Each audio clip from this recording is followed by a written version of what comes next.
This channel does not promote any violent, harmful or illegal activities. All content provided by this channel is meant for an educational purpose only.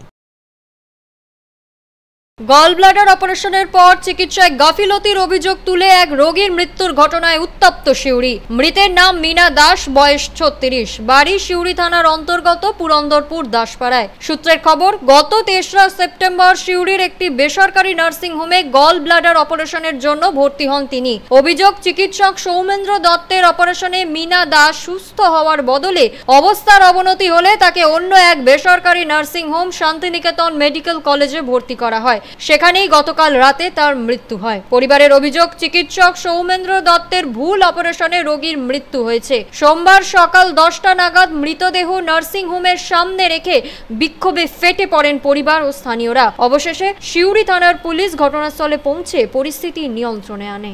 আমাদের patient আমরা সুস্থভাবে নিয়েছিলাম এখানে।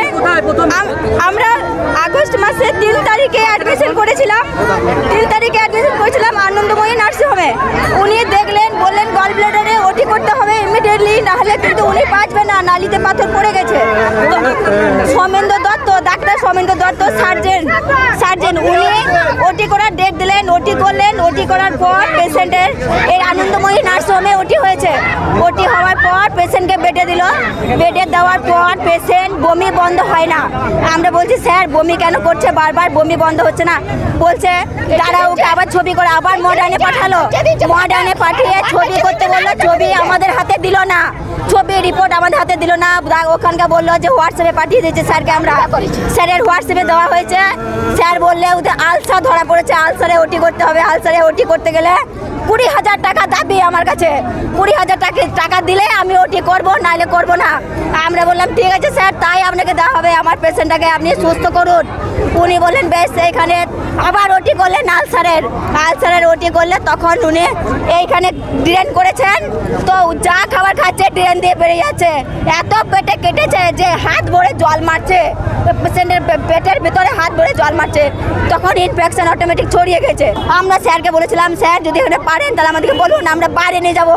তখন ওই sir বললো যে তোমরা এই পেশেন্টকে কোথাও নিয়ে যেতে পারবে না, পেশেন্টের অবস্থা ওইখানে খারাপ করে দিয়েছে সৌমেন্দ্র দত্ত সার্জেন। উনাকে বলা হয়েছিল আপনি পারলে ওটি করুন, নাহলে করবেন না। উনি বললেন আমি এইখানে সুস্থ করব, পেশেন্টের এর উপরে আর ট্রিটমেন্ট হয় না। এই পেশেন্টটা শান্তিনিকেতন মেডিকেল কলেজে মারা গিয়েছে।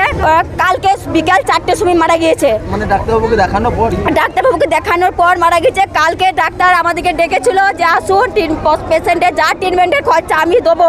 ফার্স্টে ট্রিটমেন্টের খরচা দেবো বলে 1 টাকা উনি দেননি, কোনো রিস্ক নেননি। আমরা গিয়েছি, আমাদেরকে বলেছি তোমরা কোর্টে কেস করো, আমার সঙ্গে আপনাদের কোনো সম্পর্ক নাই।